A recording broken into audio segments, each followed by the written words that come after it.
Hello, welcome to the video lecture on the story, The Last Show by Paul Zacharia.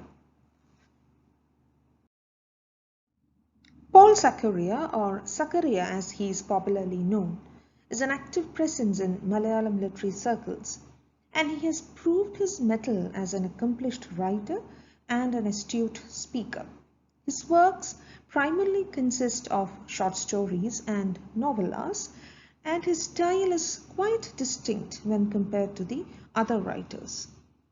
Metafictional narratives, unconventional themes, and cynical humor are the hallmarks of his literary style. Apart from fiction, he is also noted for his numerous travelogues and political columns. He has won several awards during the course of his long writing career, and he is a recipient of Kendra Sahitya Academy Award and Kerala Sahitya Academy Award. These are some of his major works. Oridatta, which came out in 1978, Oru Nasrani Yuvavum Gauli Shastravum in 1983, Arkariyam in 1986, Kannadi Kanmolavum in 1997, Kanyakumari in 1999, Zakariyayude Pen Kadagal in 2001, Zakariyayude Thiranjedutha Kadagal published in 2002, Zakariyayude Yeshu published in 2007, Alphonse Amayude Maranavum Shavasamskaravum published in 2011. Now let's move on to a detailed analysis of the story. So I'll just read the story for you and then give you the analysis. The Last Show. The heroine takes poison because she thinks that her lover has abandoned her. Actually, the hero only pretends to distance himself from her and conceals his love for her because he discovers that he has blood cancer. He had been a poverty-stricken singer, and it is the rich heroine who had helped him achieve success. Plunged into despair by the hero's neglect, the heroine yields to her father's persuasion to marry someone else. Her fiancé is in fact the doctor who diagnosed her lover's cancer, but she does not know this. He lives in Madurai.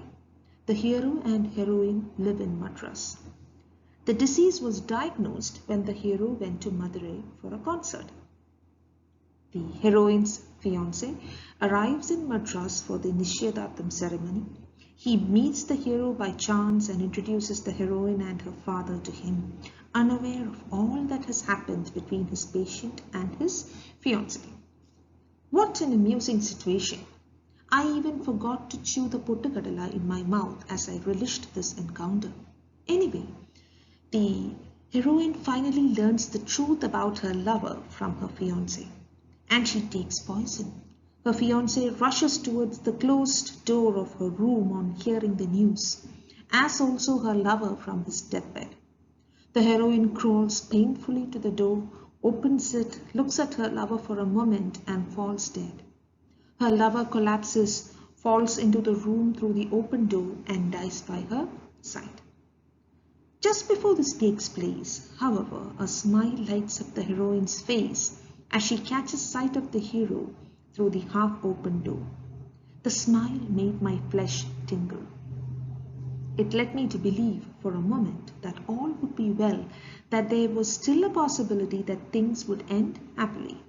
It seemed to me that the heroine's fiancé, who was a doctor and a man of excellent character as well, would be able to save both of them. The hero and the heroine would then express their gratitude to him and enter a new and joyful chapter of their lives. This is what I hoped would flow from the power of her smile. But what actually happens is that both of them slide down in slow motion like falling leaves and die, while the fiancé and others look on and are trapped in a freeze shot.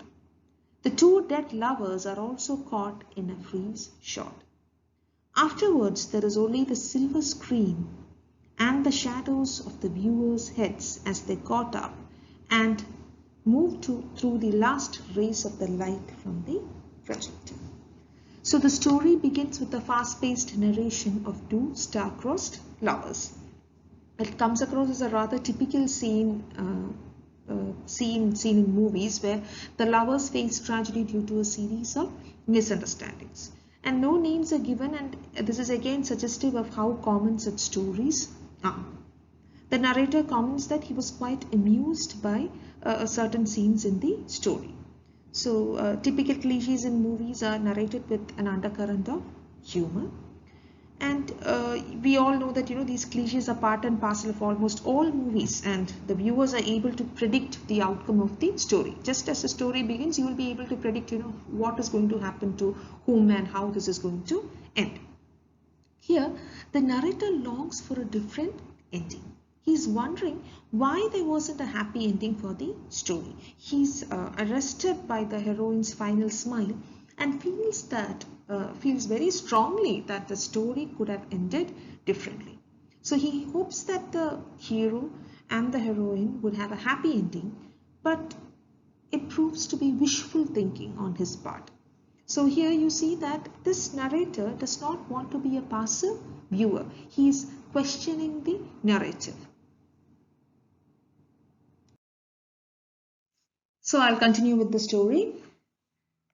I walked along the deserted corridor of the cinema house and climbed the steps to the projection room. I opened the door a little. The projectionist was rewinding the reels. I said to him, so many possibilities were open to the hero and the heroine, so many opportunities to change the course of their lives. He placed a reel in a round tin case. I said to him, shall we start the film tomorrow from the point at which the heroine smiles and work out the possibilities it offers? Or else we could hold back a reel or two and make some other changes. For example, if the hero does not go to Madurai for the music concert. Look, let us open these boxes and see what we can do. Do you have a pair of scissors? I leaned against the smooth body of the projector and pointed out many alternatives to him, many new directions that the heroes and heroines' lives could have taken. The heroine's dying smile, the smile that filled her face with such radiance, distresses me. I feel that a whole new life could have taken shape from it. Why didn't it happen that way? Can't you help me at all? He said to me, this was the last show, my friend. These boxes must leave town tomorrow. He put the last reel case into a big box and closed it. Then he flashed a torch through the peephole in front of the projector and looked into the cinema house. I peered over his shoulder for a glimpse of the silver screen. But the light from the torch flickered and slipped into the darkness halfway down the length of the hall. He flicked a switch and opened another little window. Lights came alive like stars in a night sky, and began to glow all over the ceiling. We watched the lights for a while. Then he said, if only there was a moon as well. I said, we need clouds too. That's right, he said, and wind and streaks of lightning, and also the possibility of sunrise and sunset. He closed the peepholes, and birds flying back to their nests at dusk, I said. As I went stumbling down the steps in the dark, I looked into the distant sky and saw the signs of a moonrise spread over the horizon, like the glow from an unseen bit of fire. So here you see that the narrator is not ready to let go of the way in which the movie ended. He was earlier amused by certain scenes in the movie, but he didn't like the tragic way in which the movie ended. He thought that the movie can end in a better manner. He makes his way to the projection room and asks the projectionist whether they can have a different ending for the movie by making a few changes in the reels. And he also offers the projectionist a number of options. Can we just start the movie from this point? Can we just not show 2 or 3 reels?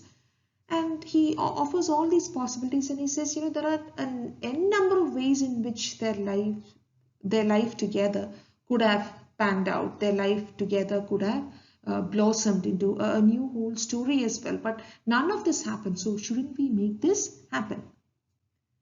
And why do you think he does all this? He desperately wants the movie to end in an optimistic manner. But the projectionist informs him that since it's the last show, they really can't make any changes to the reels. He puts the reels in a tin case and he says, look, my friend, this box has to leave the town tomorrow. That's what he says. So the last show here implies a sense of finality, and both men develop a sense of brotherhood in that silent cinema hall. You can see how they dream together. They look at the cinema hall, they look at the ceiling of the cinema hall, and they think that it looks like a night sky.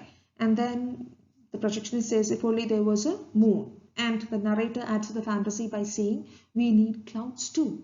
And then the other one says, we need wind and lightning and sunrise and sunset.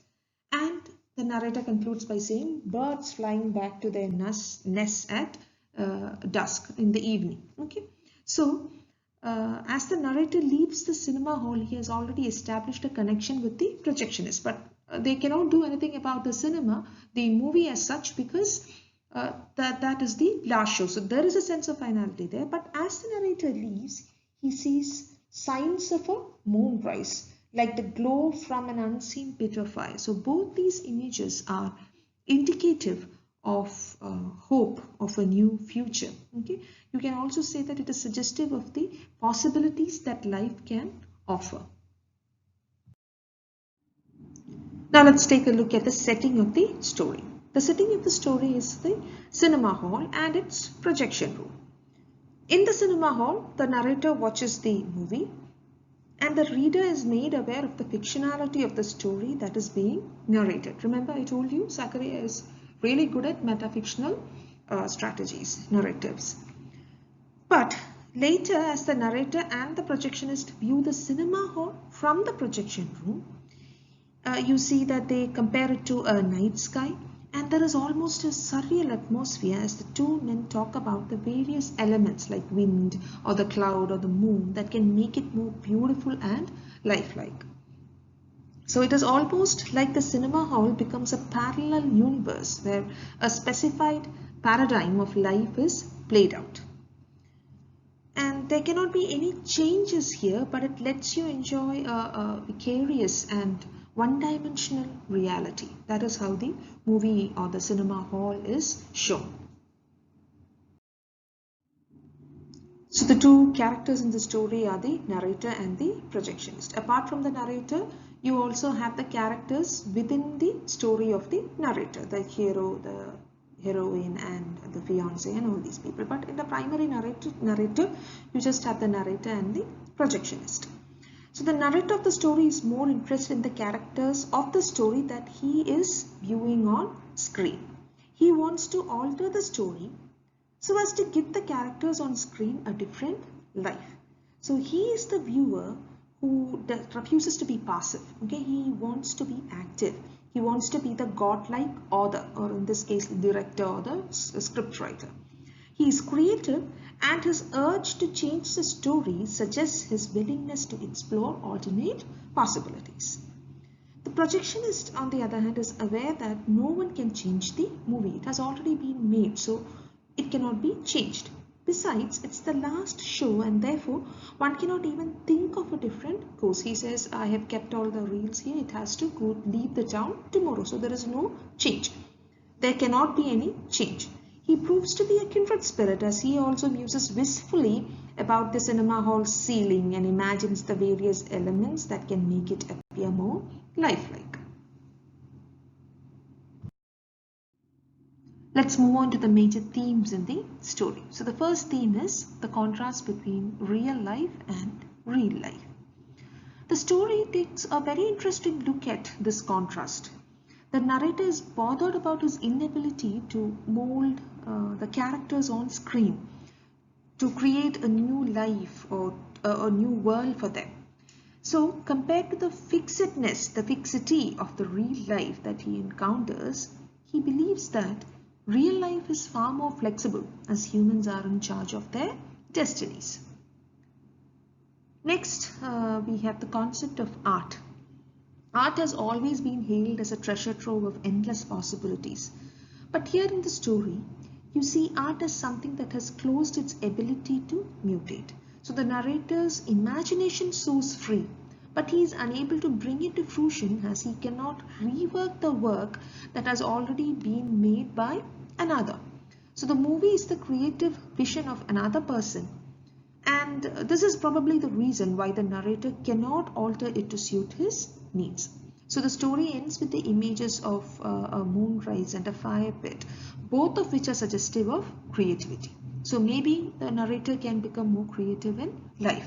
Maybe, this fire of creativity cannot be quenched, cannot be extinguished. It will go on and on. Next, we have death as the last show.